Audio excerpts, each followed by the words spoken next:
Al respecto, que es la ejecución y revisión de los actos administrativos. Recordemos que en la sesión pasada hemos visto un pequeño repaso porque las anteriores unidades, las anteriores clases, incluso que han sido desarrolladas con otros docentes, son un paso para llegar a lo que estamos viendo ahora e incluso lo que se va a ver con otro docente en la siguiente clase, que son los recursos administrativos.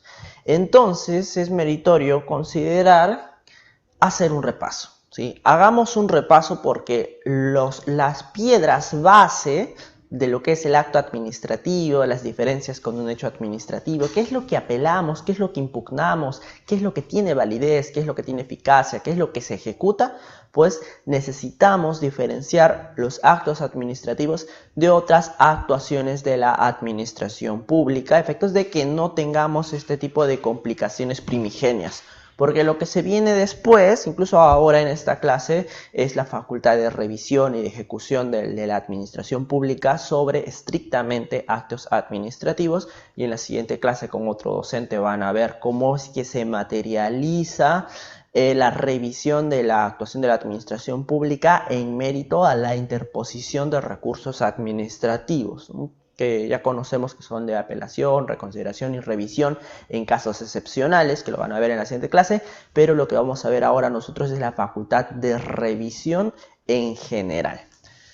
Recordemos que habíamos visto un breve repaso, que vamos a pasar a la parte de la pizarra, para saber que un acto administrativo, pongámoslo en la parte central de la pizarra, ¿sí? Se diferencia, habíamos dicho, de un hecho administrativo.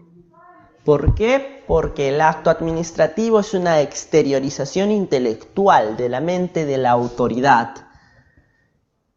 Exteriorización intelectual. ¿Por qué habíamos dicho que era una exteriorización intelectual? Porque la motivación, la decisión que contiene este acto administrativo ya está en la autoridad, en la entidad de la administración pública. Pero no basta con que la administración pública lo sepa. Lo tiene que sacar de sí misma. La autoridad lo tiene que plasmar a través de un acto, que en este caso es el acto administrativo. ¿Y por qué meramente intelectual? Porque en el acto administrativo no se está modificando la realidad en sí. Y recordemos, el acto administrativo puede estar materializado en un simple papel y solamente con ese papel no logras nada real. En el acto administrativo se puede disponer, por ejemplo, el otorgamiento de una suma dineraria mensual en calidad de pensión, ¿no? Si se trata de materia previsional, la entidad de la administración pública en este caso puede ser la ONP, por ejemplo. O también puede decir, demuélase tal construcción porque no tiene la licencia de edificación correspondiente y es un peligro para toda la sociedad que esté de esa manera mal construido. Entonces, demuélase. Pero con ese acto administrativo que dispone la demolición no se está modificando nada. El edificio mal construido sigue ahí. Por eso es que simplemente es una exteriorización intelectual. Pero es muy importante que primero la administración pública disponga ello para que luego recién se pueda ejecutar bajo los cánones establecidos en esta exteriorización intelectual. Esto habíamos visto en la clase pasada y ahora vamos a ver la ejecución de esta exteriorización intelectual. Por ello lo diferenciamos del hecho administrativo porque esta es una exteriorización material. ¿Por qué material? Porque a través de un hecho administrativo sí se modifica la realidad, sí se modifica el mundo. Entonces, si es que hay un acto administrativo, por ejemplo, de demolición, pero simplemente la disposición, es decir, la orden, con ello no se está modificando nada. Pero el hecho administrativo sí sería la acción de demoler.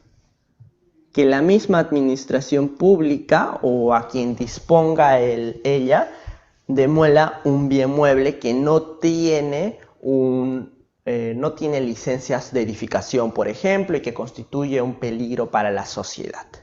De ahí podemos advertir entonces que si es que nosotros estamos hablando de ejecución de acto administrativo, la ejecución real de un acto administrativo es un hecho administrativo.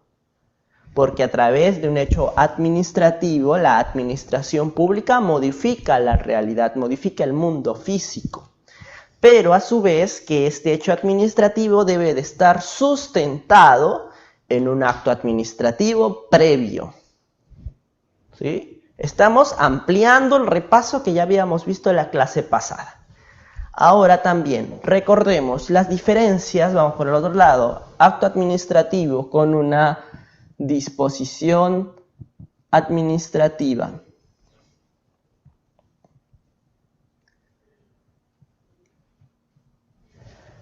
La disposición administrativa en sencillo son las normas jurídicas que emite la administración pública, ¿no?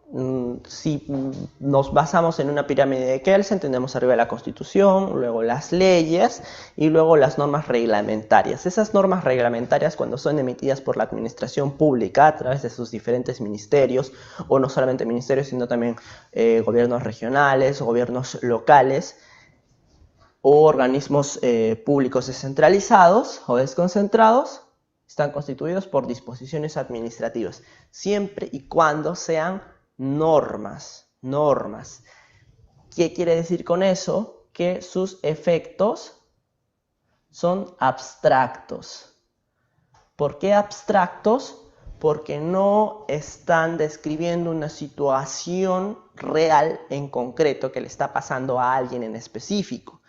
A través de una norma, ya sea que lo emite el Congreso o a través de una disposición administrativa que le emite la administración pública, se regulan situaciones abstractas de carácter general. En el ejemplo que estamos dando de la demolición, habría una disposición administrativa que señale, por ejemplo, los requisitos por los cuales se ejecuta un acto administrativo de demolición. Por ejemplo, cuál es el plazo que se le tiene que otorgar al administrado para que regule su situación antes de proceder con la demolición, cuántas personas tiene que haber, si puede haber participación de la Policía Nacional del Perú o no, y todas aquellas normas que regulen hechos en genérico, hechos en general, no situaciones concretas, no inmuebles en concreto, ¿no? Sino inmuebles en general, bajo descripciones generales, como son las características de toda norma. Pero la norma que es emitida por la administración pública se llama disposición administrativa, por ello que sus efectos son abstractos, a diferencia del acto administrativo, porque el acto administrativo tiene sus efectos concretos. ¿Por qué concretos? Porque como es una disposición, ¿no? Como es una exteriorización intelectual, esta exteriorización intelectual, para que surta efectos concretos sobre un hecho administrativo, tiene que estar vinculado a una situación en específico. Por ejemplo, en el caso de la demolición, se resuelve, ¿no? El acto administrativo se resuelve la demolición del bien inmueble ubicado en la avenida Talara 150 del distrito de Jesús María. Ese es un acto administrativo porque está dando una declaración de una entidad de la administración pública sobre una situación jurídica concreta. No está regulando nada en abstracto, en genérico, está recayendo sobre un bien inmueble en específico. Otro acto administrativo, por ejemplo, el de pensiones, desde la pensión de 1.200 soles mensuales al señor Pedro Quispe Mamani con DNI número tal, los cuales se deberán otorgar por la entidad, por ejemplo, ¿no? Es una situación jurídica concreta en específico, no está regulando ninguna generalidad y por ello un acto administrativo recae sobre efectos concretos y no abstractos como si fuera una disposición administrativa. Pero obviamente las disposiciones administrativas sirven para la emisión de estos actos administrativos. Porque la autoridad, cuando emita una decisión, una declaración, se tiene que basar en lo que sea regulado por la propia administración pública.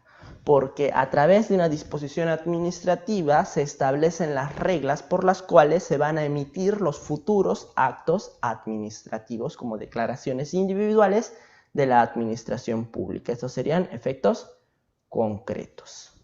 Ahora, pasemos a otro lado. Acto administrativo lo habríamos diferenciado con los contratos administrativos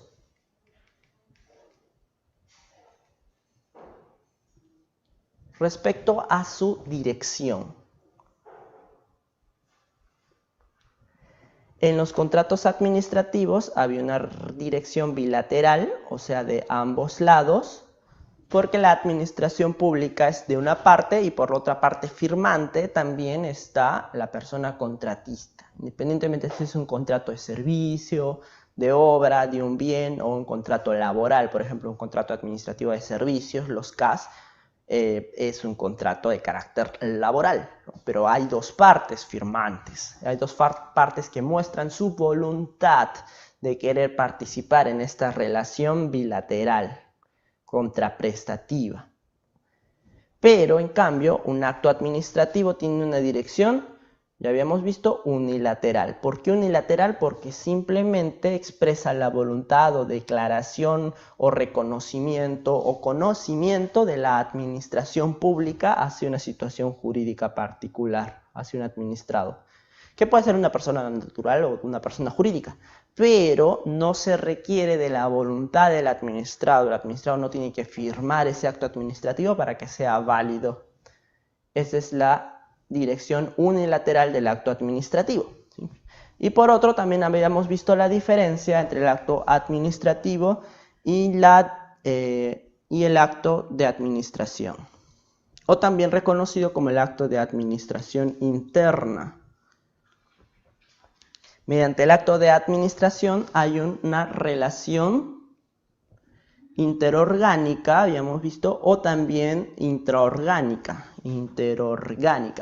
¿Por qué? Porque a través de un acto de administración, la administración pública se ordena a sí misma bajo fines de eficacia o de eficiencia. Por ejemplo, en el caso de las demoliciones, puede haber actos de administración en los cuales el ejecutor le diga a su auxiliar: oye, mañana nos vamos a ver para que tenemos que cumplir con este acto administrativo. Es una disposición respecto de una relación dentro de la entidad para ordenar. O por ejemplo, se pueden establecer los horarios por los cuales va a trabajar el personal de la administración pública.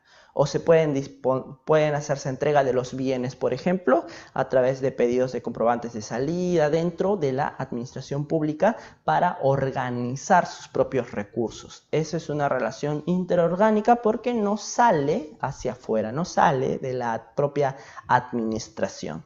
En cambio, un acto administrativo siempre va a tener una relación interpersonal, porque las decisiones o declaraciones siempre tienen que ser para afuera, efectos jurídicos para fuera de la entidad, efectos jurídicos para personas naturales o personas jurídicas que no tienen la categoría en sí misma de servidores públicos, o si es que se está iniciando, por ejemplo, procedimientos o disponiendo actos administrativos en contra de servidores públicos que tengan el carácter de personalísimo y no estén vinculados a su cargo, ¿no? Por ejemplo, algunos me podrán decir: pero un acto administrativo que dispone una sanción de carácter disciplinario no cumpliría con esta característica, porque sí es una relación interorgánica, porque se está disponiendo un inicio de procedimiento o quizás una sanción a alguien que está dentro de la entidad, ¿no? Pero estos actos administrativos de sanción disciplinaria no están dirigidos a un cargo, sino a la persona. Si es que el acto administrativo está referido a un cargo, entonces sí sería un acto de administración, pero las sanciones disciplinarias no. Tal es así que incluso si el servidor, el trabajador, el funcionario deja de estar laborando, esas disposiciones, esas declaraciones lo persiguen aún ya no esté con un vínculo vigente. Es por ello que los actos administrativos disciplinarios no tienen una relación interorgánica, sino interpersonal, porque le siguen a la persona y no a su cargo en específico. Pero eso es igual una excepción valorable que se considera bajo estas características. Para todos los demás casos es fácil determinar que los actos administrativos tienen el carácter interpersonal bajo una relación interpersonal y no bajo una relación interorgánica, ¿no? Como por ejemplo este caso del ejemplo de la demolición. De esta manera podemos ver que la administración pública necesita de estas manifestaciones para poder funcionar, para poder actuar. Y lo más importante en estas clases es el acto administrativo. Y el acto administrativo lo podemos considerar o caracterizar como una exteriorización intelectual, como una relación interpersonal que tiene una dirección unilateral que produce efectos concretos. Entonces pasemos a la pantalla donde a manera de repaso estamos viendo que el acto administrativo es una exteriorización intelectual de la administración pública que produce efectos concretos bajo una dirección unilateral, ¿no?, de administración pública a la persona contra la que se dirige, que es el que se denomina administrado, bajo una relación intersubjetiva porque sale de la administración pública propia, ¿no? Y también habíamos visto, que esto es importante tenerlo en cuenta, que el acto administrativo es válido cuando cumple con todos sus requisitos de validez o también denominados elementos del acto administrativo. Y por otro lado, es eficaz cuando este acto administrativo se pone en funcionamiento.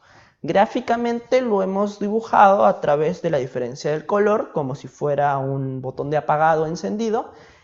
El acto administrativo es eficaz cuando se enciende, cuando se pone en funcionamiento.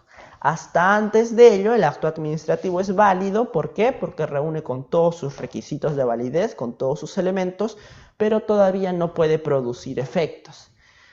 ¿Qué es aquello que lo enciende? ¿Qué es aquello que le pone en funcionamiento? ¿Cómo es que podemos apretar el botón de encendido en un acto administrativo? Con la notificación, ¿no? Recordemos que la eficacia del acto administrativo está supeditada a su notificación. Cuando se notifica legalmente el acto administrativo, este produce sus efectos. Antes de ello, el acto administrativo es un acto administrativo válido, pero que no tiene eficacia todavía, que no puede producir efectos porque no ha sido notificado. Y ahora veamos, ¿qué implica la ejecución? ¿No? Si ya tenemos un acto administrativo eficaz, porque acá vemos que ya el botón de encendido está activado, quiere decir que ha sido notificado, ¿cómo lo podemos ejecutar? ¿No? Partiendo de que ejecutar implica llevar a cabo una acción. ¿Qué acción? Va a depender de lo que nos señale el objeto del acto administrativo, ¿no? Para ello recordemos otra vez, aquí vamos a la pizarra, los elementos del acto administrativo para diferenciar el objeto. Es importante en estos casos, por ejemplo, diferenciar el objeto de la finalidad del acto administrativo, porque lo que se ejecuta es el objeto. Gráficamente, para no estar teniendo problemas luego, ¿no?, podemos esquematizar el acto administrativo de esta manera, como si fuera un aparato tecnológico, ¿no?, y que la decisión esté en esta parte, ¿no? Esta es la decisión. La decisión de la administración pública tiene que ser emanada de una autoridad. La parte de arriba tiene que estar la autoridad que va a emitir esta decisión. Pero no puede ser una decisión arbitraria, tiene que ser una decisión fundamentada. Entonces los fundamentos van a estar acá, ¿no? Si ya queremos ser un poco más específicos, podemos dividirlo en dos: fundamentos de hecho y fundamentos de derecho, ¿no?, para que se consiga una decisión. Estos son 3 de los elementos del acto administrativo. ¿Cuáles eran los otros? Aquí recordemos que para la emisión de este acto administrativo tiene que haber actos administrativos previos, regulados según ley. Y esto lo denominamos procedimiento regular. Si es que no se cumple este procedimiento regular, se tendría que declarar nulo este acto final, porque no solamente analizamos el acto en sí mismo, sino también todo el procedimiento. Y también recordemos que esta autoridad tiene que perseguir fines públicos en su mente, ¿no? Por eso lo ponemos como una nube, fines públicos y no fines privados. Independientemente de que la decisión diga aparentemente que tiene fines públicos, se tendría que valorar si realmente dentro de la mente de la autoridad hay fines públicos. Eso a partir de indicios, ¿no? Por ejemplo, si es que en esta decisión está favoreciendo a un familiar suyo y los fundamentos no se encuentran muy bien desarrollados, entonces se podría inferir de que la autoridad no ha tenido fines públicos, sino ha tenido fines privados, ¿no? Pero siempre de manera probatoria, generalmente con carácter diferencial. Pero estos son los elementos de validez del acto administrativo. Recordemos, ¿no? Porque no dice autoridad ni fundamentos. Con autoridad nos estamos refiriendo a competencia, que la autoridad tenga la competencia para emitir este acto administrativo, porque en mérito a la división de poderes, a la descentralización, a la desconcentración, todas las autoridades tienen una cuota de poder, ¿no? Cuota de poder que sea territorial, de grado, por cuantía, pero que solamente pueden emitir actos administrativos dentro de su competencia. Los fundamentos, que es la debida motivación, o simplemente llamado motivación, que es un elemento del acto administrativo. La decisión es el objeto.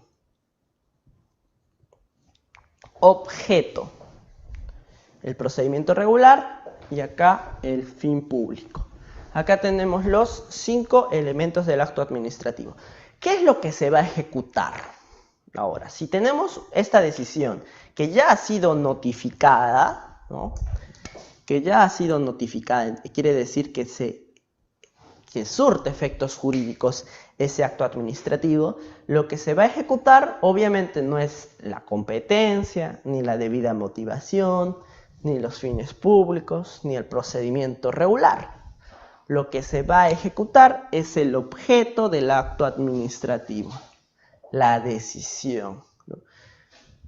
Cuando leemos un acto administrativo, lo primero que leemos siempre es el objeto, en principio, y ya luego vemos bajo qué fundamento se ha remitido, porque es lo más importante, es lo que va a generar la modificación en el mundo físico.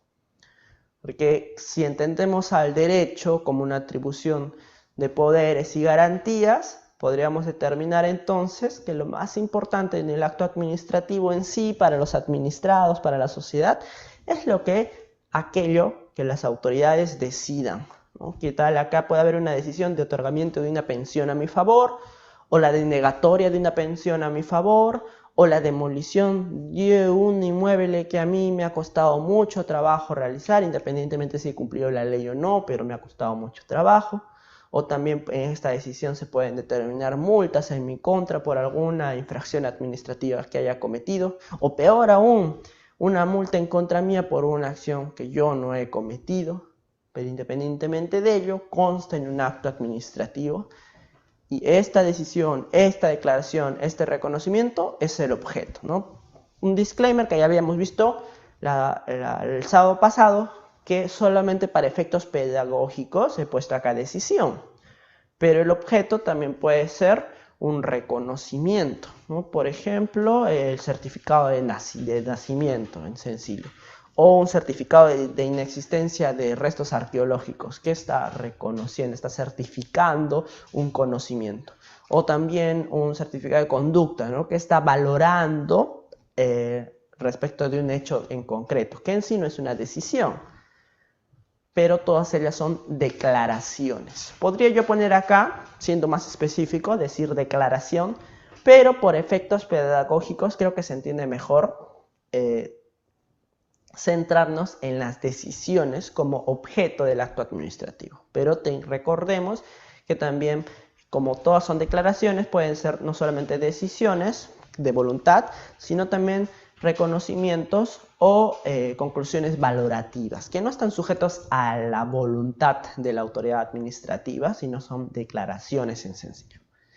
Estos, recordemos que son los elementos del acto administrativo, que también son conocidos como los requisitos de validez del acto administrativo. Cuando hablamos de elementos del acto administrativo, estamos hablando de requisitos de validez del acto administrativo.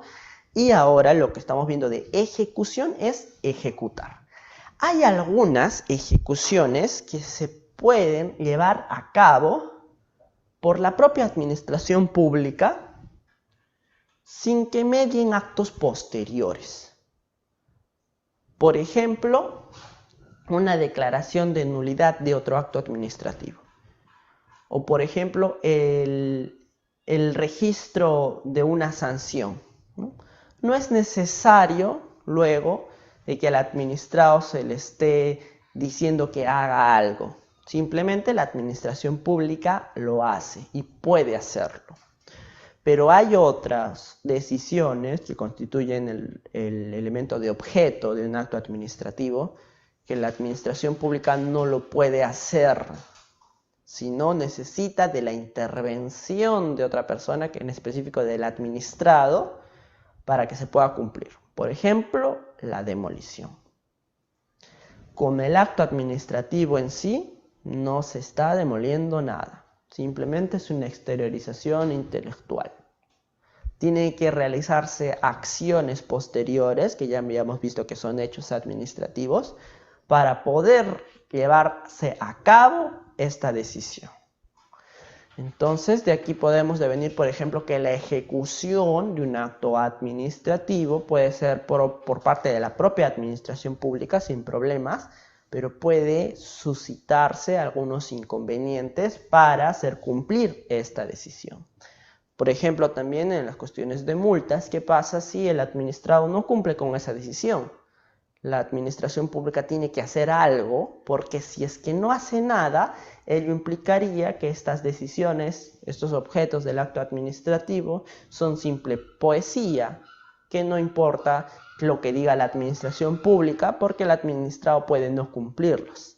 De esa manera se le tiene que otorgar a la administración pública, a la autoridad, de un poder para que sus decisiones sean cumplidas, quiera el administrado o no lo quiera, partiendo siempre de que lo mejor es que el administrado cumpla en paz, sin la presión de la administración pública, de lo que señala la decisión, ¿no? Para efectos pedagógicos, imaginemos que el administrado ha sido sancionado luego de llevar un procedimiento administrativo sancionador. Por ejemplo, el Jurado Nacional de Elecciones dispone multas a quienes no han votado en las elecciones pasadas, ¿no? Hay que pagar una determinada cantidad de soles y luego se determina una multa. A todos los que no han pagado seguramente les llegará a sus domicilios un documento, un acto mediante el cual se determina una multa pendiente de pago. Luego de ello, si es que el administrado, el que no ha ido a votar, no lo hace, la administración pública tiene que ejecutar esa decisión de una u otra forma. Esa ejecución, en principio, tendría que ser de manera pacífica por parte del administrado, que se acerca al Banco de la Nación o cualquier banco y deposita a las arcas del Estado la multa. Pero ¿qué pasa si no lo hace? De todas maneras, este acto administrativo tiene que ejecutarse. Pero para ello, a partir de lo que ya hemos señalado antes, podríamos dilucidar entonces que para ejecutar el objeto del acto administrativo, este tiene que ser eficaz, ¿no? Es decir, tiene que funcionar, tiene que surtir efectos jurídicos, porque no tendría sentido que se esté ejecutando un acto administrativo válido, pero que no produce efectos jurídicos. ¿Y cómo se produce efectos jurídicos un acto administrativo? Con la notificación.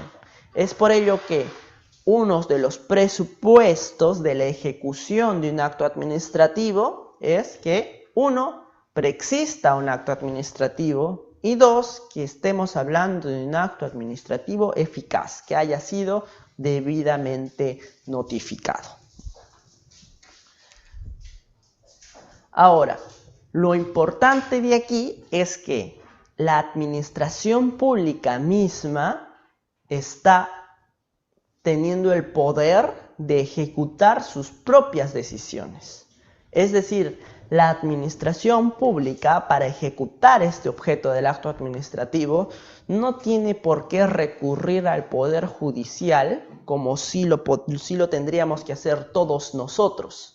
No tiene por qué demandar ante el Poder Judicial al obligado para que se ejecute esta decisión. La administración pública en la ejecución de sus decisiones es autónoma y de ello se diferencia con las personas, ¿no? Por ejemplo, nosotros, si tenemos algún problema, tenemos que recurrir al Poder Judicial para que solucionen nuestros conflictos y ejecuten, por ejemplo, nuestros contratos. Pero la administración pública, respecto de sus decisiones contenidas en actos administrativos, es la única persona de derecho público que puede ejecutar sus propias decisiones sin recurrir al Poder Judicial. Veamos ya ahora la pantalla. Aquí podemos ver que a través de un meme, podemos ver que la administración pública es la única que puede hacer justicia por su propia mano, porque no necesita recurrir al Poder Judicial para ejecutar sus actos administrativos. ¿Por qué? Porque tiene el poder de autotutela.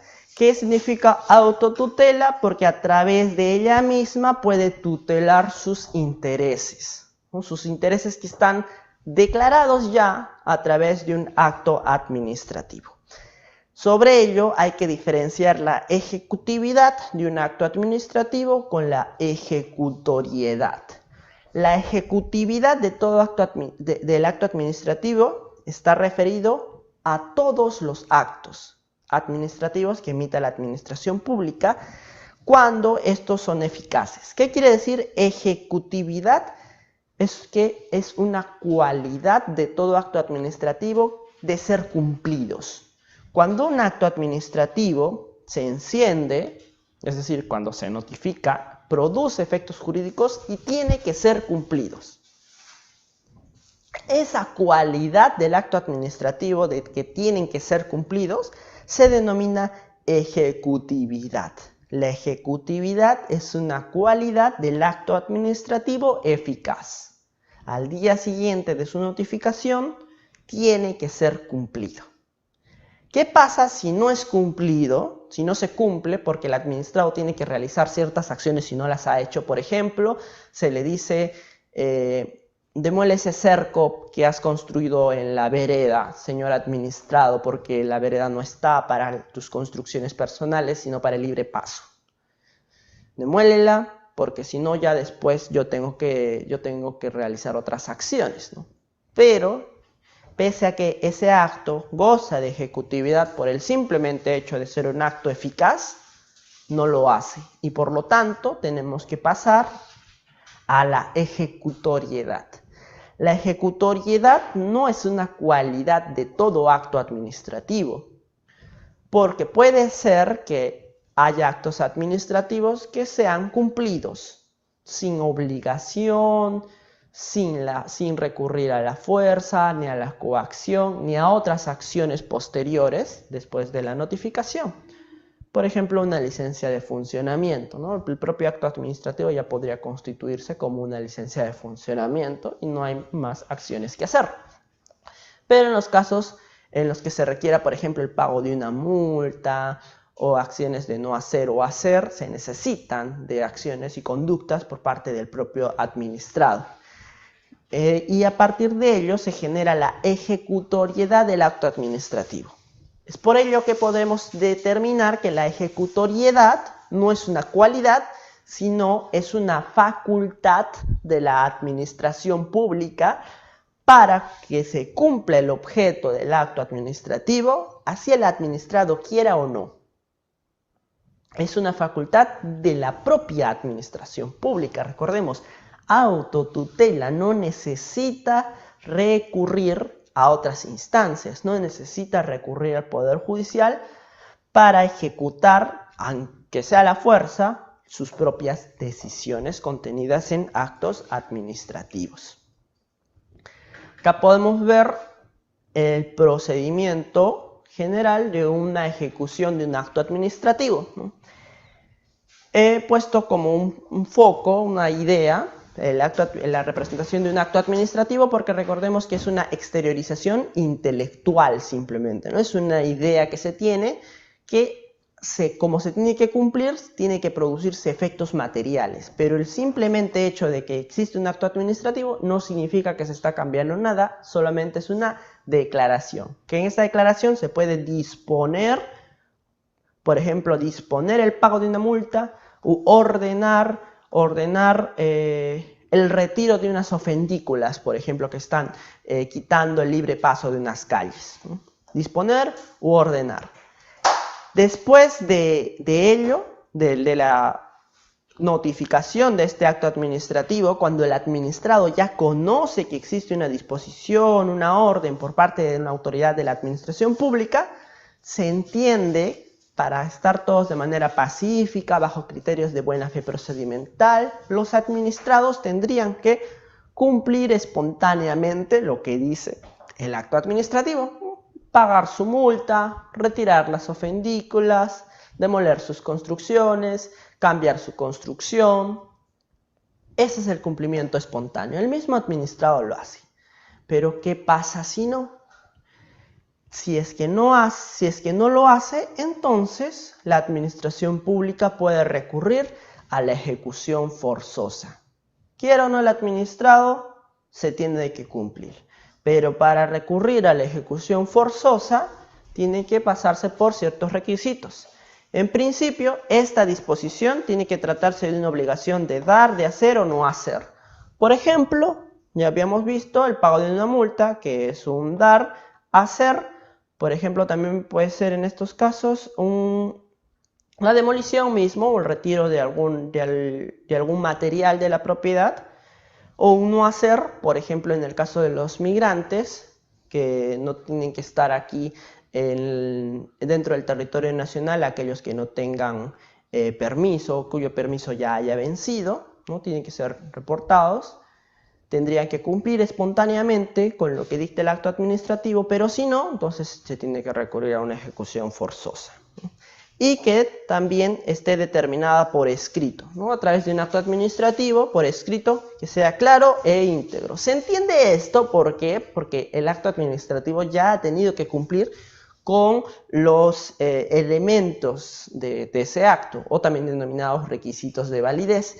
Y todo acto administrativo tiene que ser concreto y tiene que determinar una relación intersubjetiva, y por ende siempre tiene que ser claro e íntegro. Pero no está de más recalcarlo.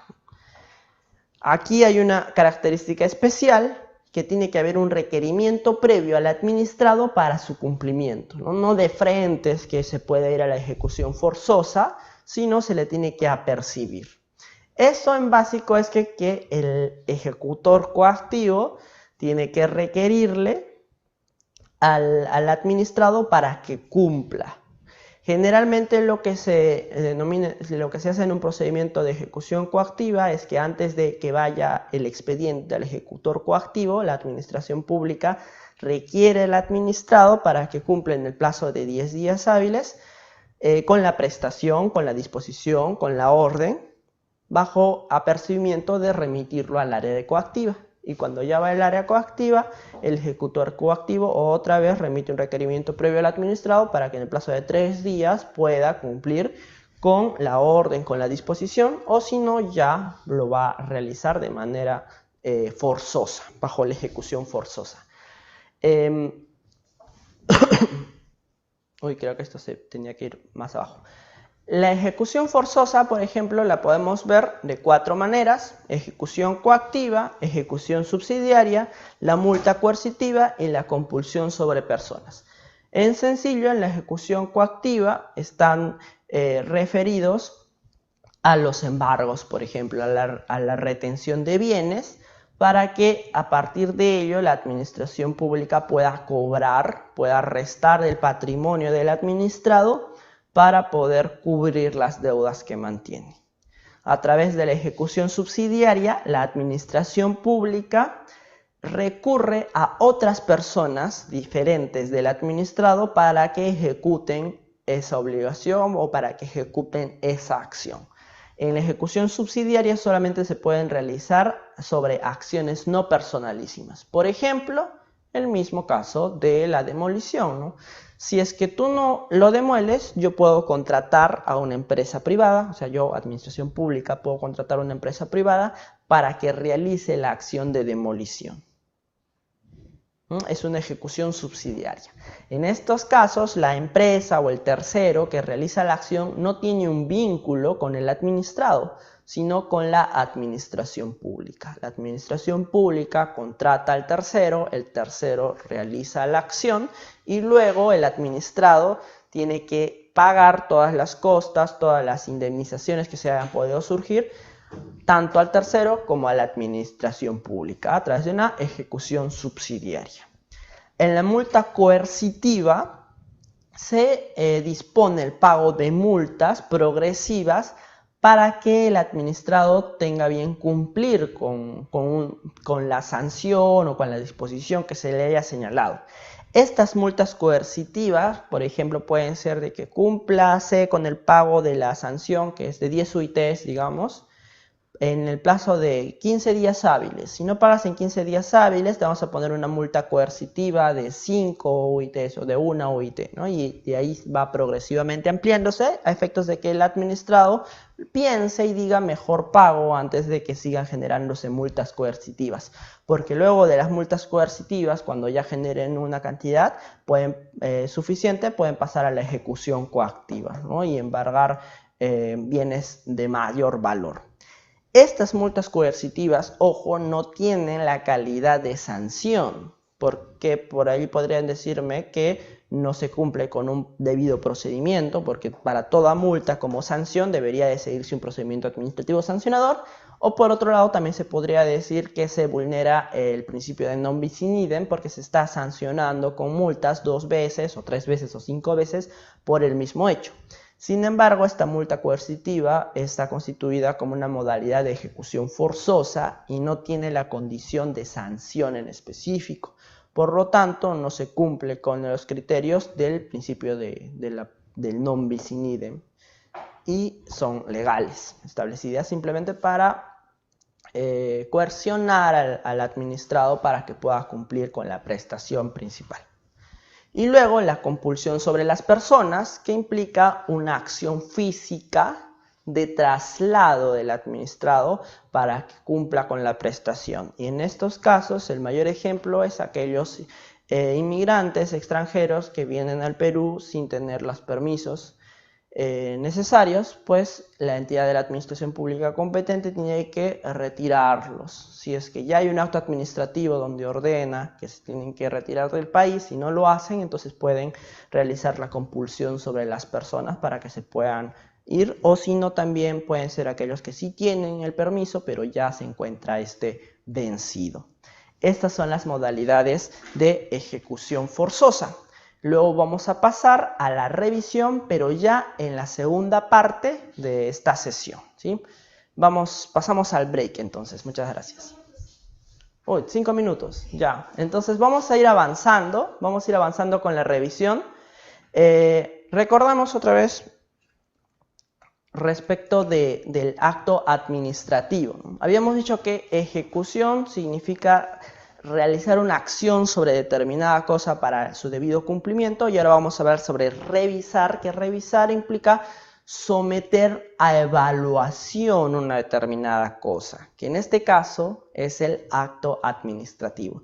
¿Cómo se revisa un acto administrativo? Si es que nosotros somos abogados privados o incluso somos quizás asesores legales en una entidad de la administración pública y nos dicen, revisa la validez de este acto administrativo. En principio tenemos que ver si es que ha sido declarado nulo o no, ¿no? Porque recordemos que existe una regla, no principio, regla sobre presunción de validez, Y en la presunción de validez señalamos que todo acto administrativo es válido, o sea, reúne sus requisitos, si es que no ha sido declarado nulo. Entonces, bajo una respuesta rápida, si no se ha declarado nulo, es válido, en sencillo, y por tanto tiene que cumplirse. Pero si es que queremos impulsar su revisión para que sea declarado nulo, entonces tenemos que analizar ciertos criterios. Y dentro de estos criterios están los elementos de validez. ¿Qué va a repercutir y qué vamos a hacer ahora en la siguiente parte de esta clase? La revisión del acto administrativo. Hemos dicho que todo acto administrativo está dirigido por una autoridad que tiene una decisión, bueno, una declaración,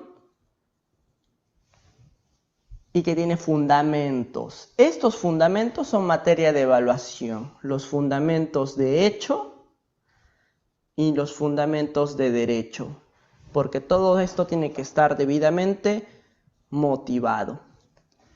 La revisión implica analizar si es que esta autoridad es competente, si es que en esta motivación se han hilado debidamente los argumentos de hecho con los argumentos de derecho y hay una congruencia con lo que se ha decidido.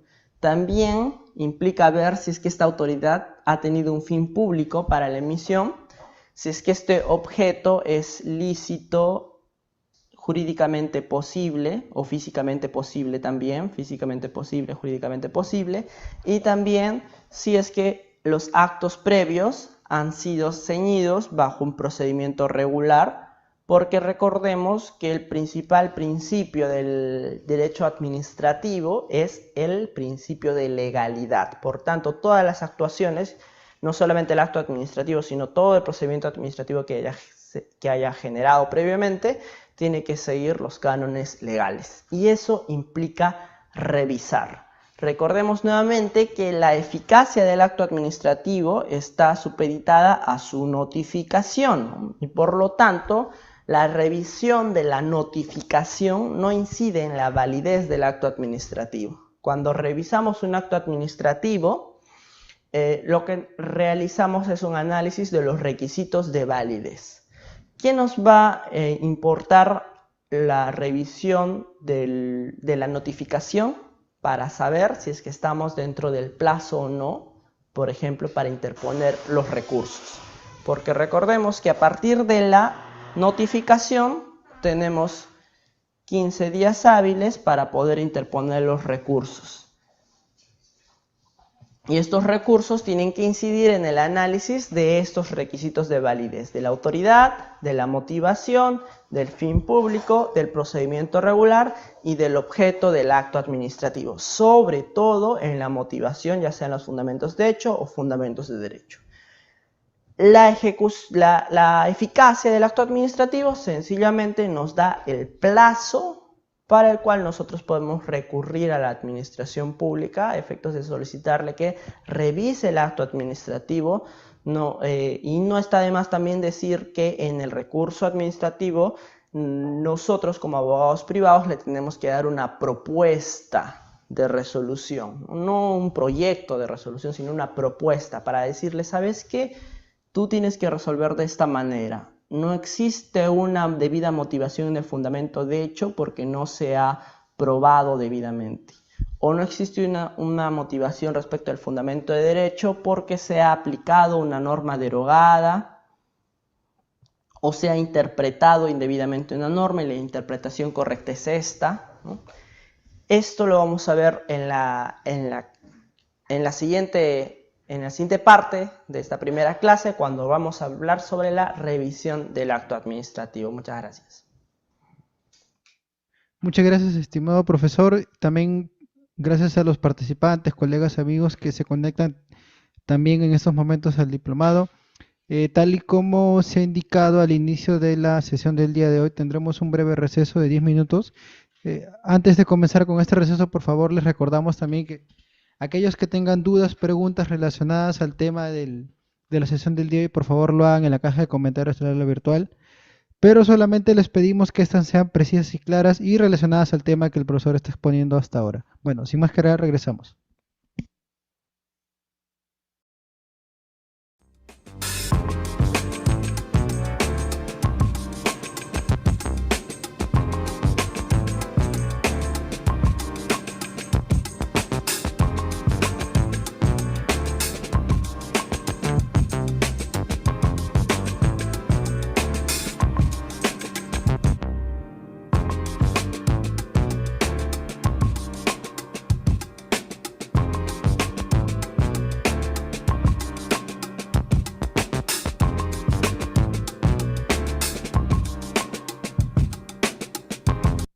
Bueno, sin más que agregar, le doy el pase al profesor. Muchas gracias. Vamos a ver entonces la segunda parte de la sesión de hoy respecto de la revisión de actos administrativos, que es un preámbulo realmente a la clase que van a ver con otro docente en la siguiente sesión sobre los recursos administrativos. Con revisar estamos señalando que vamos a someter al acto administrativo a un examen valorativo respecto de sus requisitos, a los requisitos del acto administrativo que habíamos visto en la anterior clase, que con una forma de memotecnia podemos representarlos como el componente F, ¿no? Comp F, C de competencia, O de objeto, M de motivación, P de procedimiento regular y F de finalidad pública. Son 5, que son estos de aquí, y que gráficamente los podríamos determinar como la autoridad, que tiene que tener una competencia, que emite una decisión, que ese es el objeto, motivada bajo argumentos de derecho y argumentos de derecho, que es el elemento de motivación, que esa autoridad tiene que perseguir una finalidad pública, no una finalidad particular, que también habíamos visto que la finalidad pública también implica que no deba ser una finalidad que beneficie a la propia entidad de la administración pública. Esa no es una finalidad pública. La finalidad pública es el interés general, el bien común, ¿no? Si hay un acto administrativo que ha sido emitido bajo una finalidad de que solo beneficia a esa entidad o a ese órgano o a esa oficina, quiere decir que no ha sido ceñido bajo una finalidad pública, sino bajo una finalidad particular. Y asimismo también otro requisito de validez es el procedimiento regular. Respecto de casos en concreto sobre los recursos que se puedan presentar incidiendo en la motivación, competencia, seguramente se va a desarrollar en la siguiente clase, pero necesitamos valorar esta parte central sobre la motivación en principio. Lo que hemos hecho acá es un zoom, es una ampliación del elemento de motivación. Motivación, argumentos de derecho, argumentos de hecho que conllevan una decisión. Vamos a ver qué implica ello. Recordemos que los argumentos de derecho están constituidos bajo una premisa mayor, ¿no? Una premisa mayor como si fuera una generalidad, porque las disposiciones, ya sean administrativas o normativas de cualquier caso, siempre van a ser generalidades. Estas generalidades tienen que incidir sobre una circunstancia en concreto. Por ejemplo, esta generalidad podría decir que según el reglamento de edificaciones no pueden construirse gradas que sean de diferente tamaño, ¿no? Por los escalones de las gradas me refiero, no tienen que ser de diferente tamaño, tienen que ser del mismo tamaño y cumplir con la normativa en específico, ¿no? Ese es un argumento de derecho como una premisa mayor. Luego de aquí tenemos un argumento de hecho que quizás en el jirón Independencia, número 417, vemos que es un inmueble de 2 pisos, cuyas escaleras, si hacemos la medición respectiva, tenemos el informe del arquitecto, ha señalado que no cumple con las medidas establecidas, tal es así que incluso tienen unos escalones más grandes que los otros, lo cual podría repercutir en el interés no solo general de las personas que van a utilizar ese bien inmueble, sino también en un incumplimiento normativo respecto de estas premisas mayores que ya se han establecido. Y por lo tanto, lo que corresponde es no otorgar la licencia de edificación según el plan o no otorgar la formalización de una licencia de edificación cuando ya se ha construido, por ejemplo, y también quizás disponer la demolición de esa construcción, ¿no? Esa es la decisión, lo cual, según lo que estaba señalando, sí se coincide con una premisa mayor general, que son normas jurídicas vigentes, con una premisa menor, que es una circunstancia del caso concreto, para adoptar una decisión concreta. Cuando los argumentos de derecho con los argumentos de hecho están ceñidos hacia su decisión, es decir, tienen una hilación, no se está hablando acá, por ejemplo, argumentos de derecho que tengan que ver con normas previsionales o normas de propiedad intelectual, ¿no? Porque si no, no tendría sentido. Sino, en estos casos están hablando de normas de edificación con argumentos de hecho que inciden en lo que se ha desarrollado en estas normas, cuyo objeto está también vinculado a los argumentos antes referidos. Entonces se determina que existe una motivación interna adecuada. La motivación interna tiene que ver con la vinculación de los argumentos del propio acto administrativo. Pero yendo más allá, podríamos ver, por ejemplo, si es que estos argumentos de derecho están bien sustentados. Quiere decir, por ejemplo, que no se haya incurrido en errores de derecho. ¿Cuáles pueden ser esos errores de derecho? La inaplicación de normas, porque puede ser que la autoridad administrativa no haya considerado normas que tienen que ser aplicables.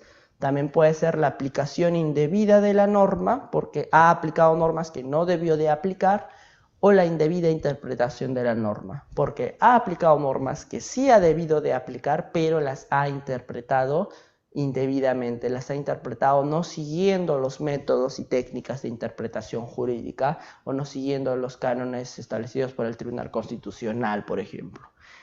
En cualquiera de estos tres casos nos encontramos frente a error de derecho del acto administrativo que ataca a los argumentos de derecho establecidos en el acto. Quiere decir que esta premisa mayor está indebidamente valorada, no se cumple.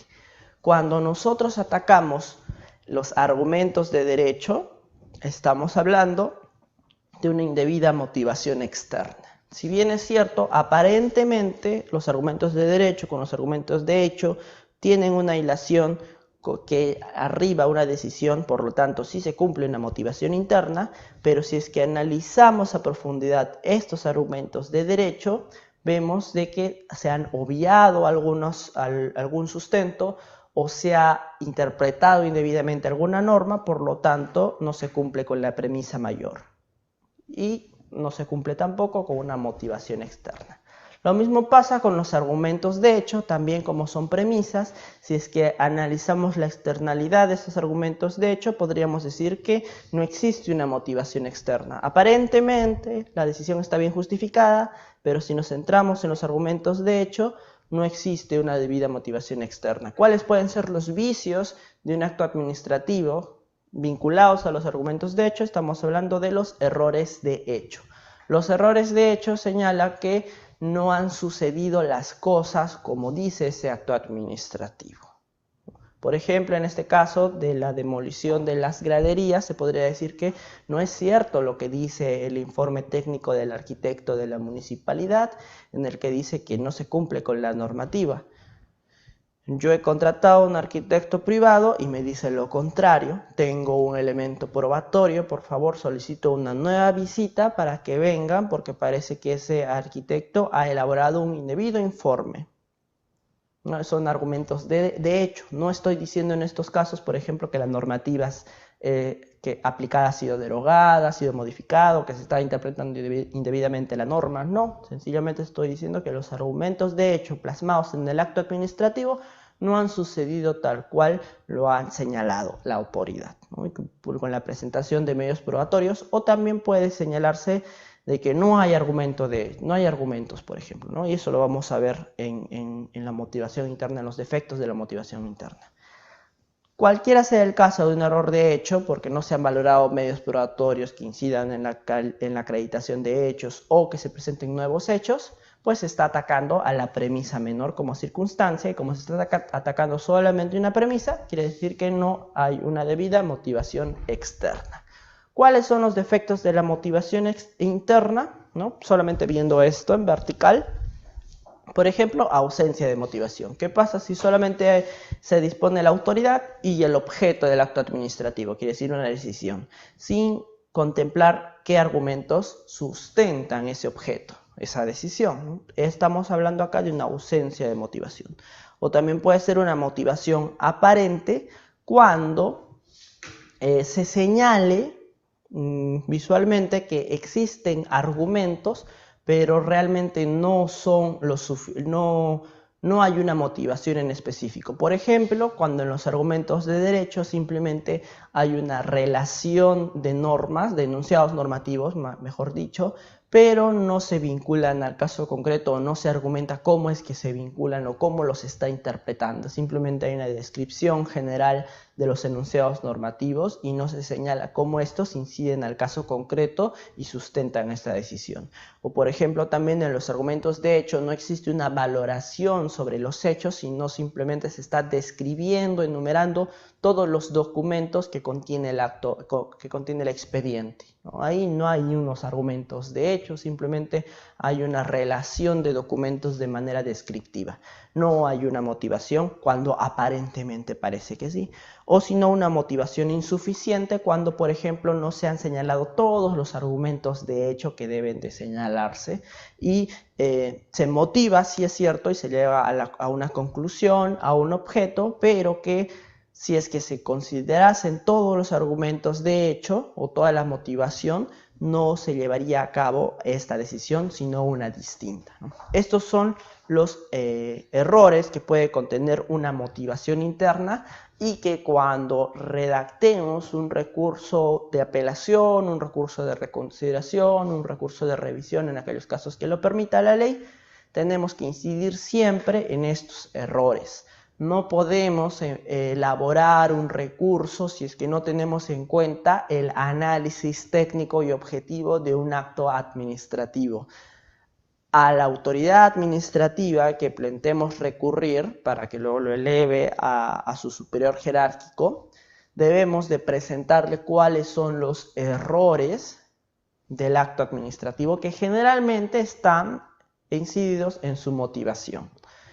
Puede ser también en aquellos casos que sea respecto de su competencia, pero es muy poco probable, la verdad. Lo más común respecto a la generalidad y a la estadística es que los actos administrativos se declaran nulos porque contienen vicios en su motivación.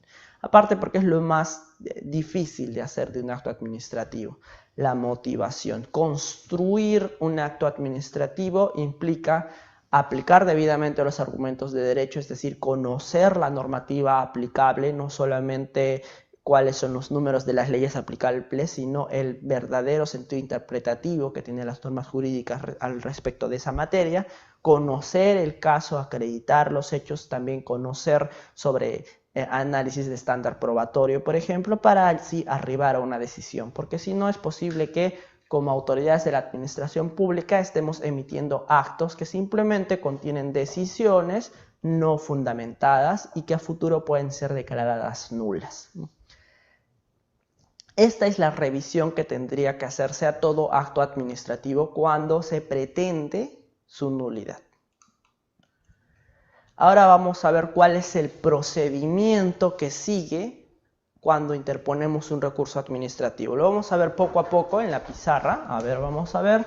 Imaginemos que tenemos un acto administrativo que lo hemos dibujado de esta manera, ¿no? Acá la autoridad, el fundamento de derecho, el fundamento o fundamentos de hecho y el objeto, que es la decisión. Decisión del acto administrativo. Listo, ese es un acto administrativo. En este caso, por ejemplo, digamos que nos están imponiendo una multa porque no hemos, a ver, ¿qué puede ser? Tantas decisiones. No hemos construido nuestro inmueble con una licencia de edificación, o quizás también no hemos botado la basura a la hora que debíamos de botar la basura y nos han puesto media UIT de sanción, o también puede ser que no contamos con los permisos de registro sanitario y tenemos una empresa que vende alimentos y nos han puesto una multa también por ello. Todo ello emite una decisión de multa. También puede ser que no hemos ido a votar las últimas elecciones, nos han puesto una multa y se nos notifica. Se nos notifica y entonces ello quiere decir que ese acto administrativo es eficaz. Tenemos que cumplirlo porque goza de ejecutoriedad. Habíamos visto en la primera parte de la clase. Debemos de cumplir ese acto administrativo.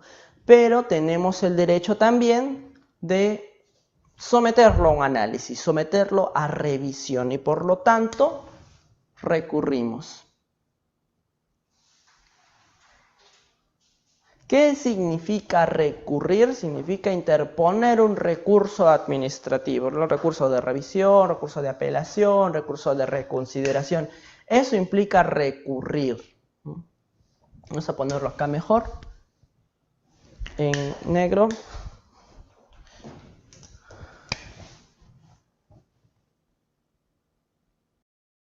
Recurrimos, es decir, presentamos un recurso, ya sea de reconsideración, de apelación o excepcionalmente de revisión. ¿Sí? Excepcionalmente de revisión. Imaginemos que presentamos un recurso de apelación. ¿Qué se hace cuando presenta un recurso de apelación en el plazo establecido, que son 15 días hábiles por criterio general? Se emite otro acto administrativo. ¿Quién emite ese otro acto administrativo? El superior. El superior no significa solamente el superior en jerarquía respecto del organigrama, porque puede ser que en aquellas materias especiales haya un tribunal, por ejemplo, u otro órgano que tenga la competencia de revisar esos actos administrativos, ¿no? Por ejemplo, en materia disciplinaria, el Tribunal del Servicio Civil es quien revisa los actos administrativos, o en general del sistema administrativo de gestión de recursos humanos, ¿no? Una rotación, por ejemplo, que se decida sin cumplir con el debido fundamento, el Tribunal del Servicio Civil es quien va a revisar ese acto administrativo.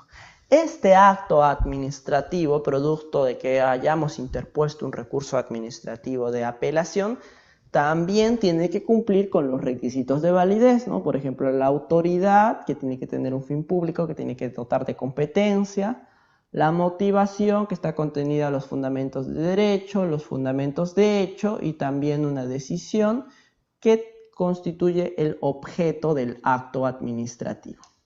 Y ese acto administrativo tendría que notificarse para que funcione, para que surte efectos jurídicos. Ese acto administrativo, en este caso, acá por ejemplo podemos determinar que es una multa que se nos está imponiendo, al cual hemos recurrido, hemos interpuesto un recurso de apelación y aquí se puede decir que la administración pública no nos ha hecho caso, digamos, y confirma la multa o confirma el acto administrativo previo. Infundado el recurso de apelación y se confirma la multa. ¿Qué puede pasar acá? Si es que ya hemos interpuesto el recurso de apelación, solamente podríamos demandar, presentar la demanda de acción contenciosa administrativa después de los 3 meses.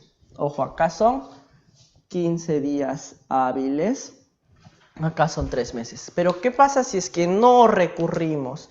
Ya sea si es que no recurrimos aquí, o ya sea si no recurrimos aquí, es decir, no presentamos ningún recurso, se entiende de que estamos consintiendo la decisión. Estamos de acuerdo, ¿no? Es una ficción de que si no interponemos ningún recurso dentro del plazo establecido o no demandamos dentro del plazo establecido de 3 meses, se entiende que estamos aceptando la decisión de la administración pública. Es un acto administrativo consentido.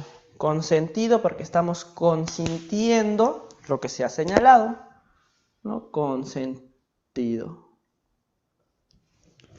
Hay consentimiento por parte de nosotros. Y por ello se determina que ese acto administrativo es un acto administrativo firme. Firme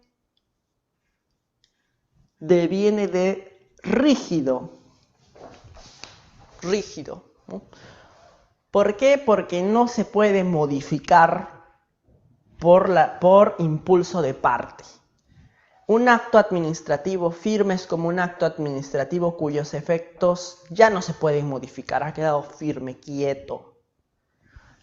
Con las acciones del administrado es que este acto administrativo puede modificarse luego, puede ser maleado, puede ser convertido por otro acto administrativo. Esta decisión puede modificarse por otro acto administrativo o cuando ya llegamos a unas instancias judiciales por una resolución judicial. La autoridad jurisdiccional puede declarar nulo, por ejemplo, esta multa, ¿no? Pero si es que no, estamos ante un acto administrativo firme.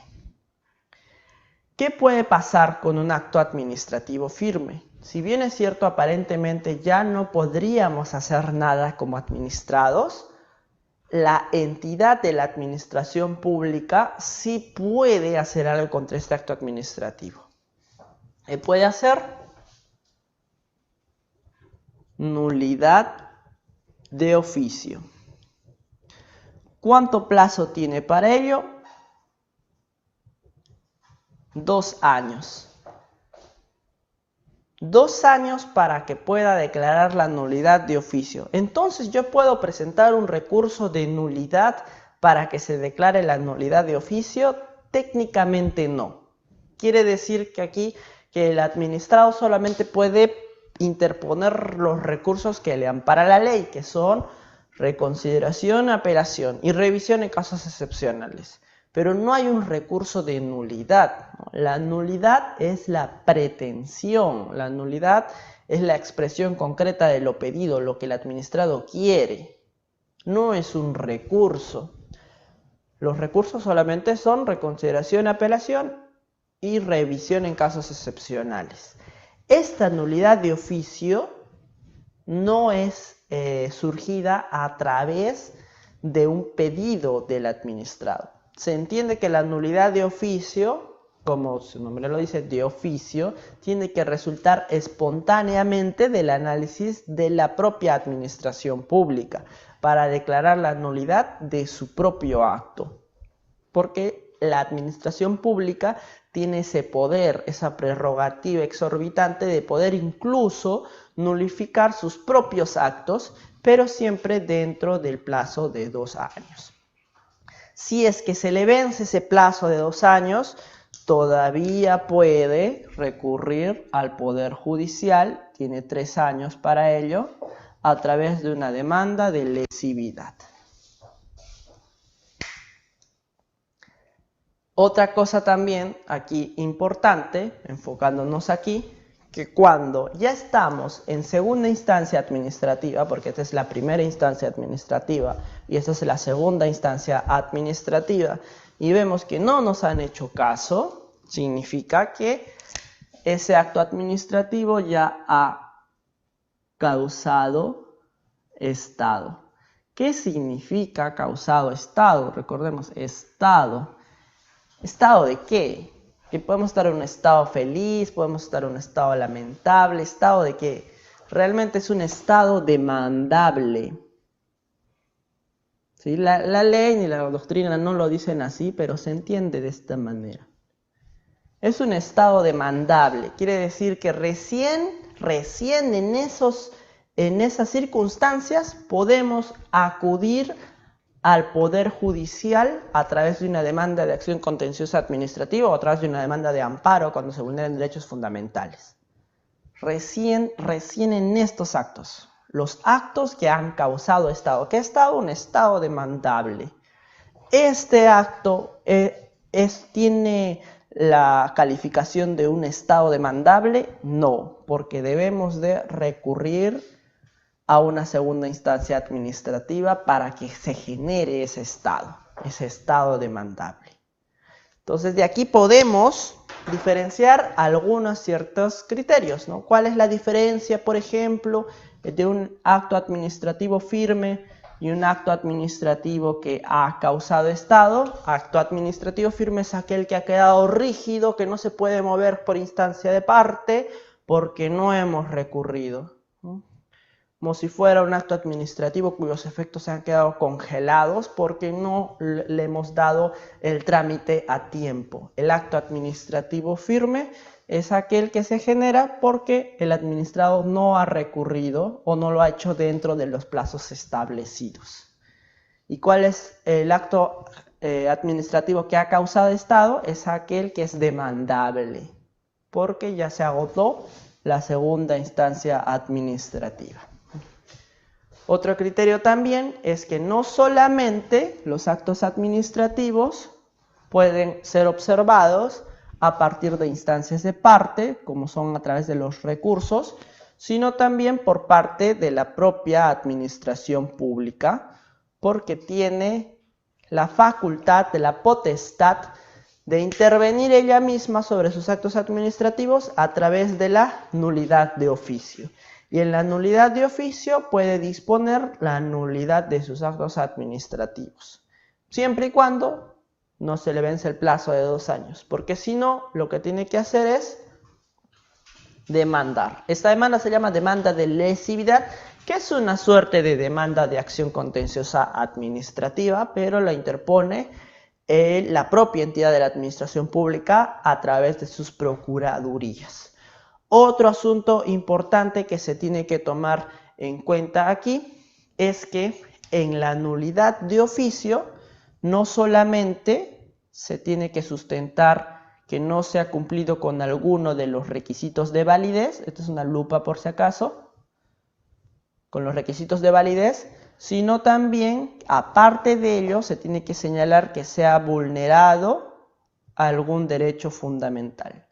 Esto según ley, pero como dentro de los derechos fundamentales, así lo ha dicho el Tribunal Constitucional, está el derecho a la defensa, y dentro del derecho a la defensa tenemos el debido procedimiento y la debida motivación, y dentro de la debida motivación está el cumplir con los argumentos de hecho, los argumentos de derecho, arribados a una decisión.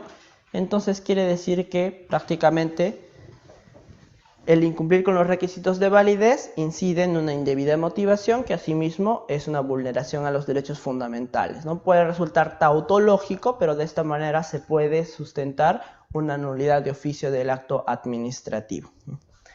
En estos casos, entonces, la entidad de la administración pública puede nulificar sus propios actos administrativos. ¿Cuál es el procedimiento interno?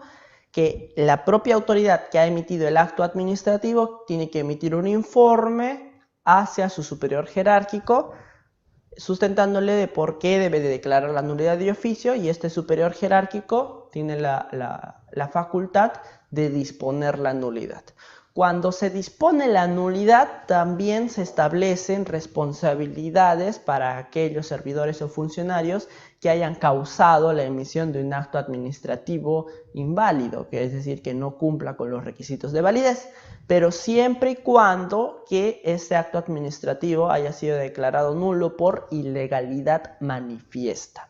Si es que no se ha declarado nulo por ilegalidad manifiesta, entonces no podría determinarse responsabilidad funcional respecto de la emisión de ese acto administrativo declarado nulo. Entonces de ahí podemos partir y determinar que no todo acto administrativo declarado nulo sobrelleva responsabilidad funcional. Solamente aquellos actos administrativos declarados nulos por ilegalidad manifiesta. ¿Cuál sería ilegalidad manifiesta, por ejemplo? Aquellos cuya motivación evidentemente ha sido manipulada, o aquellos que no cumplan con la competencia debida, ¿no? El elemento de competencia. Otra también ilegalidad manifiesta puede ser sobre ausencia de motivación, ¿no? Simplemente una decisión. Esa es ilegalidad manifiesta, pero para todo lo demás este sería el procedimiento y las diferencias también entre un acto administrativo que ha causado estado, un acto administrativo firme y un acto administrativo consentido también, ¿no? Vamos a la pantalla. Acá podemos ver, acá está lo que le estaba señalando, pero a modo más pequeño de resumen. Una multa, si recurrimos, vamos a obtener otro acto administrativo que, si confirma la sanción, ya ha causado estado. Ha causado estado demandable. El estado demandable podemos interponer una demanda de acción contenciosa administrativa. Si no demandamos, quiere decir que lo hemos dejado consentir, es un acto firme. Es un acto firme del cual el administrado ya no puede interponer recursos administrativos porque se le ha vencido el plazo. De la misma manera, si es que el primer acto administrativo no lo hubiésemos recurrido, es decir, no hubiéramos presentado ningún recurso administrativo. Se entiende que lo hemos dejado consentir y se convierte en un acto firme, en un acto quieto, inamovible. Pero un acto firme solamente para efectos del impulso del administrado, porque la entidad sí puede realizar acciones sobre ese acto firme. Dentro de los 2 años puede declarar la nulidad de oficio de su propio acto. Entonces, en este caso, por ejemplo, estaríamos frente a un tercer acto, ¿no? Si es que ha habido un primer acto que hemos recurrido, digamos, y se confirma la sanción y no se demanda, es un acto firme. Este acto firme, la entidad puede declarar la nulidad de oficio a través de un tercer acto, que obviamente tiene que cumplir con todos los requisitos de validez para decidir que se declara la nulidad de ambos actos o quizás de uno solo. Y luego de ello, si es que no hace eso la entidad, es una cosa decidida formal. Eso faltó explicar, que cuando la entidad no realiza dentro del plazo de 2 años la nulidad de oficio, entonces ya hay una cosa decidida formal. ¿Cuándo pasa a ser una cosa decidida material? Cuando no se presenta ninguna demanda de lesividad ante el Poder Judicial. Ya es una cosa decidida material. Cosa decidida es más o menos la analogía de una cosa juzgada, pero estamos hablando de sede administrativa. Ahora, veamos los diferentes tipos de nulidades a partir de una nulidad por recurso, que es este de acá, también a través de una nulidad de oficio, que es este de aquí, o también a través de una nulidad por lesividad, ¿no? Es decir, las actuaciones mediante las cuales la administración pública sustenta a futuro una demanda de lesividad porque ya el acto ha quedado firme. Otra cosa también importante es que si es que el acto administrativo ha causado estado y es demandado, ¿no? Es un acto administrativo judicializado. Y los actos administrativos judicializados ya no pueden ser declarados nulos de oficio por la entidad de la administración pública. Los actos administrativos judicializados no son actos firmes.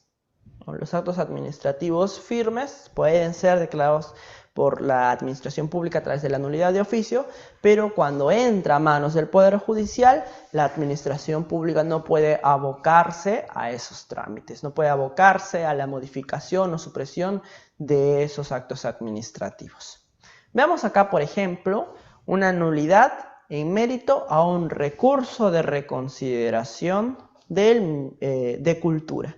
¿Qué pasa aquí? Que se plantea un recurso de reconsideración en contra del acto administrativo contenido en esta resolución directoral del año 2020, que determinó la protección provisional de un complejo arqueológico ubicado en la provincia de Chiclayo.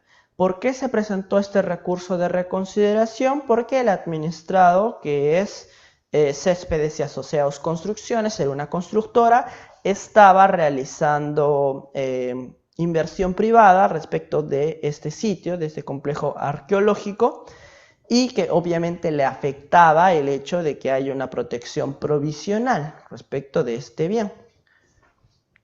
Ha advertido la administración pública en segunda instancia que la Dirección Desconcentrada de Cultura, para emitir esta decisión, no ha tomado en cuenta que ya existían certificados de inexistencia de restos arqueológicos que se denominan como CIRAS, incluso un plan de monitoreo arqueológico.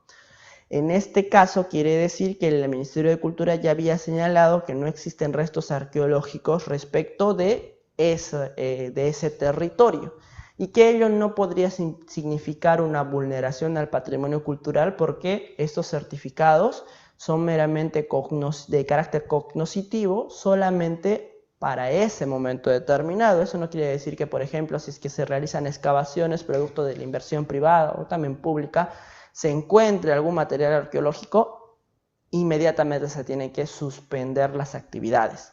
Por lo tanto, una suspensión previa, cuando ya hay CIRAS emitidos, cuando ya hay un plan de monitoreo arqueológico, vulneran los derechos de los administrados y por lo tanto tendría que declararse la nulidad de ese acto administrativo porque no ha considerado estos certificados, ¿no? Se declara fundado el recurso de reconsideración y se declara la nulidad del acto administrativo de resolución directoral.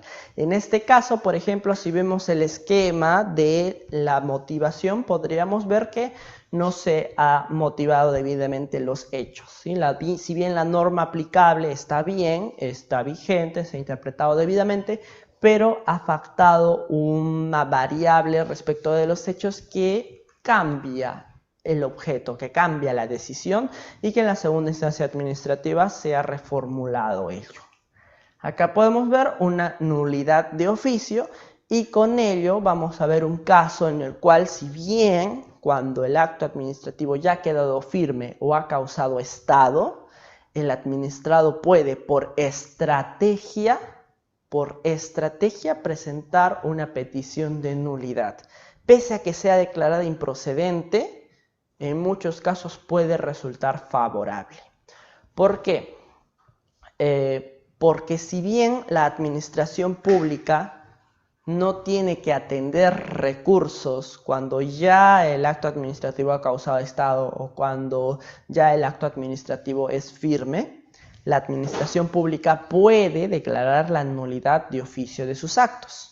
Y si puede declarar la nulidad de oficio de sus actos, entonces el administrado lo puede hacer notar, pese a que ya no tenga plazo para interponer ningún recurso.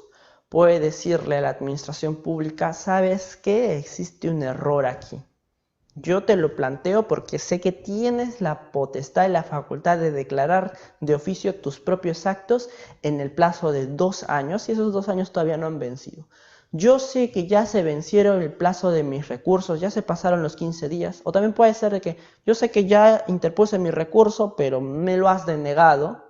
No te has dado cuenta de que existe un vicio en la motivación de ese acto administrativo. Así es que te lo planteo para que puedas declarar o puedas analizar la declaración de una nulidad de oficio. En este caso, por ejemplo, se trataba de que a un procurador se le había sancionado disciplinariamente según las normas de la Ley del Servicio Civil. Pero los procuradores tienen su propia normativa disciplinaria. La entidad, que es el Gobierno Regional de Piura, sancionó a un procurador bajo las reglas de la Ley del Servicio Civil. Y el abogado que llevó el caso ante una segunda instancia no lo advirtió al tribunal, advirtió otros criterios, ¿no? Quizás la inexistencia de responsabilidad por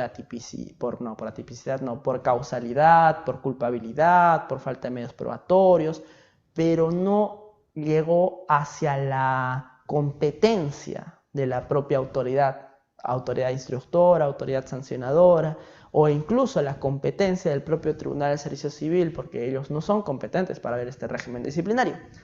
Así es que con un sencillo escrito se puede solucionar esto, decirle: ¿sabes qué, Tribunal del Servicio Civil? Yo sé que ya has emitido esta resolución, la 702, en abril del 2021, pero no eres competente. No eras competente para emitir esa resolución. La entidad del Gobierno Regional de Piura tampoco era competente. Esto era un tema de la Procuraduría General del Estado. Así es que yo sé que ya se venció el plazo, yo sé que ya interpuse mis recursos, yo sé que este acto administrativo ya ha causado estado, pero tú puedes declarar la nulidad de oficio de tu propio acto. Valóralo, analízalo. ¿No? Simplemente con un escrito sencillo se puede presentar, por ejemplo, un recurso, como quieran llamarlo, un recurso de revisión extraordinaria o un recurso de nulidad de oficio o una solicitud de aclaración incluso, porque esto bajo cánones del Tribunal de Servicio Civil ayuda mucho, porque en el reglamento del Tribunal de Servicio Civil existe una norma un artículo en específico que señala que después de la resolución del Tribunal de Servicio Civil, lo único que procede son los pedidos de aclaración. Pero esos pedidos de aclaración no pueden modificar la decisión final. Simplemente pueden aclarar o dilucidar algunos extremos que no han quedado claros respecto de la ejecución de ese acto administrativo, o también se pueden modificar algunos errores materiales, ortográficos que puedan haberse señalado en el acto administrativo del Tribunal del Servicio Civil. pero no modificar la decisión.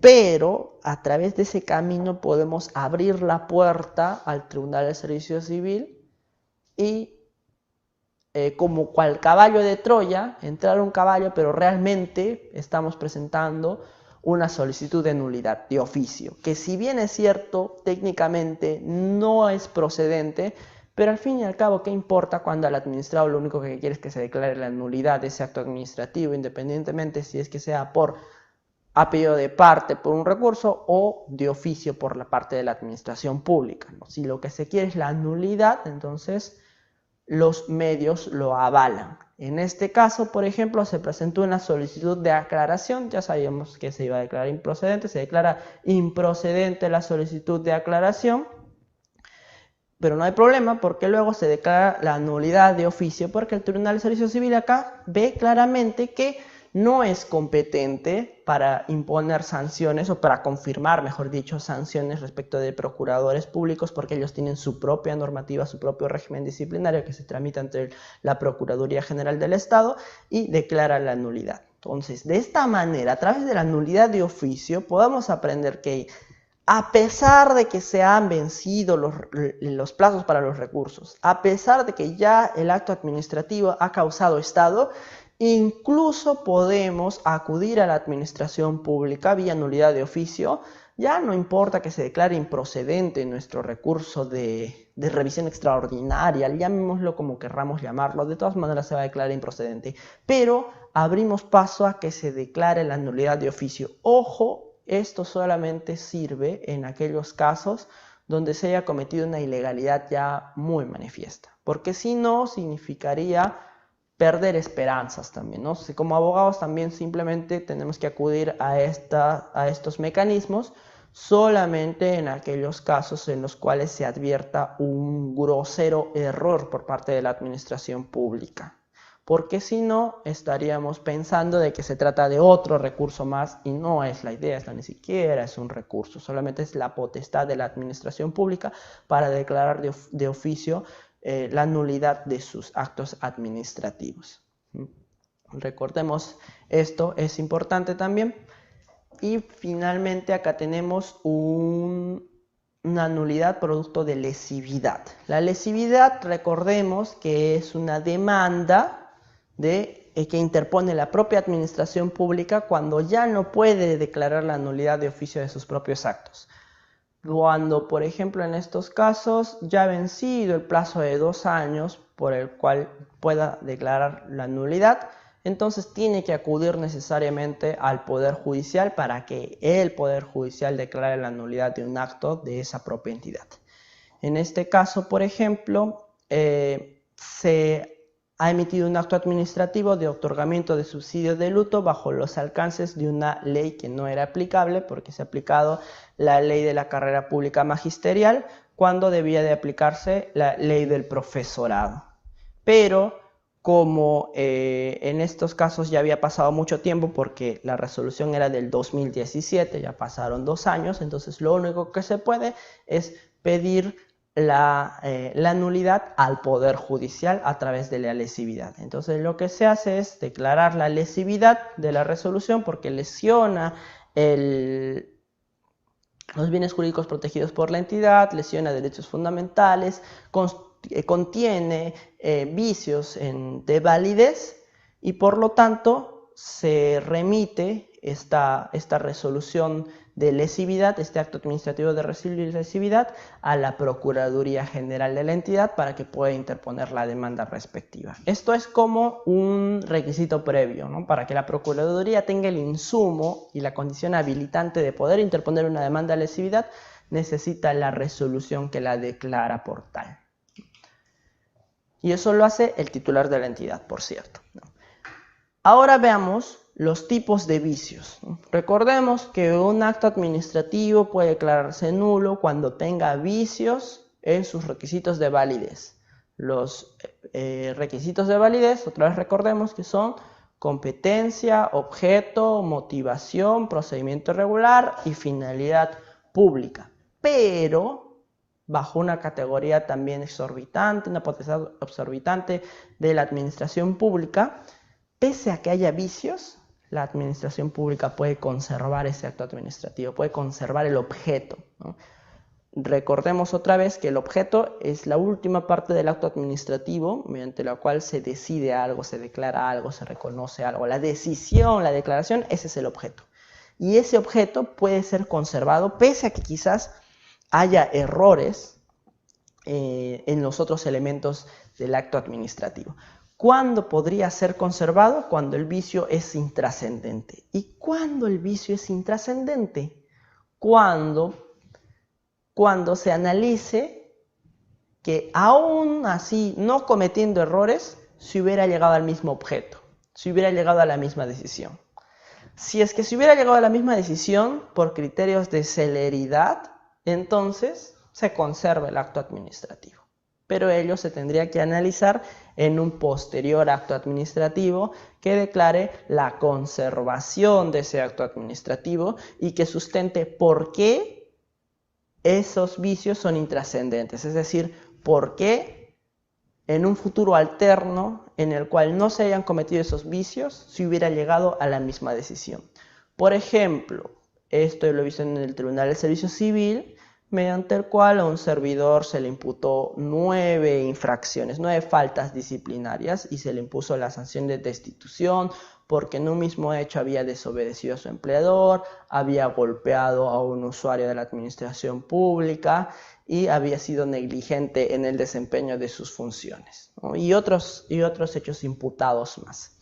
El servidor ya destituido interpone el recurso de apelación para que sea elevado al Tribunal de Servicio Civil y el Tribunal de Servicio Civil señala de que ha habido un vicio respecto de las imputaciones sobre negligencia en el desempeño de las funciones, pero en los demás no. En ese caso, el acto administrativo contiene vicios porque no se ha motivado debidamente ciertos extremos. Pero también el propio Tribunal del Servicio Civil señala que aún así no se hubieran cometido vicios o aún así no se hubiera imputado esas infracciones, se hubiera llegado a la misma decisión. Y si se hubiera llegado a la misma decisión, aún así no se hubieran cometido esos vicios, significa que estos son intrascendentes. Y como son intrascendentes, lo que se determina es la conservación del acto administrativo. Pese a que hay vicios, se conserva el objeto, se conserva la decisión. Contrariamente, entonces podemos señalar de que aquellos vicios que sí cambiarían la decisión, por ejemplo, lo que hemos visto en el Ministerio de Cultura, que no se han valorado 12 certificados de inexistencia de restos arqueológicos, que de valorarse sí cambiaría la decisión, entonces lo que corresponde es la nulidad. La trascendencia repercute entonces en el objeto, en la modificación del objeto del acto administrativo. Si el objeto del acto administrativo sería distinto, entonces el vicio es trascendente. Si el objeto del acto administrativo sería distinto, entonces el vicio es intrascendente. Ahora, hay errores que contiene el acto administrativo que ni siquiera son vicios, los cuales son los errores materiales. Los errores materiales inciden, por ejemplo, en caracteres numéricos, en caracteres ortográficos o gramaticales. Ellos simplemente son sometidos a rectificación, que incluso la propia autoridad que ha emitido el acto administrativo que contiene errores materiales puede realizar la rectificación a través de otro acto administrativo, con una sencilla motivación donde dice en lugar de Julián Pérez Mamani debe decir Julián Enrique Pérez Mamani, basta para que se rectifiquen los errores materiales establecidos en un acto previo. Entonces, como errar es humano, los errores de los actos administrativos no necesariamente constituyen vicios de validez. Y los vicios de validez no necesariamente son causa de nulidad de acto administrativo. Solamente los vicios trascendentes, no los vicios intrascendentes. ¿Y cómo determinamos qué son vicios trascendentes o intrascendentes? A partir del objeto del acto administrativo. Si aún así con el saneamiento de los vicios se hubiera llegado a la misma decisión, al mismo objeto, entonces el vicio es intrascendente y el acto administrativo se conserva. De lo contrario, el vicio es trascendente y el acto administrativo sufre de nulidad. Y cuando hablamos de nulidad, cuando presentamos un recurso, necesitamos entender que la nulidad es la pretensión. La nulidad no es un recurso. Sé que, por ejemplo, en el antiguo Código de Procedimientos Penales, la nulidad era un recurso y eso puede significar algún tipo de confusión en abogados, sobre todo los abogados que han llevado o que han tramitado muchos casos respecto de un Código de Procedimientos Penales que ahora ya ha sido modificado. Pero en derecho administrativo actualmente no existe ningún recurso de nulidad. La ley del procedimiento administrativo general, que incluso está desde el año 2001, la ley 27444, no establece que existe el recurso de nulidad.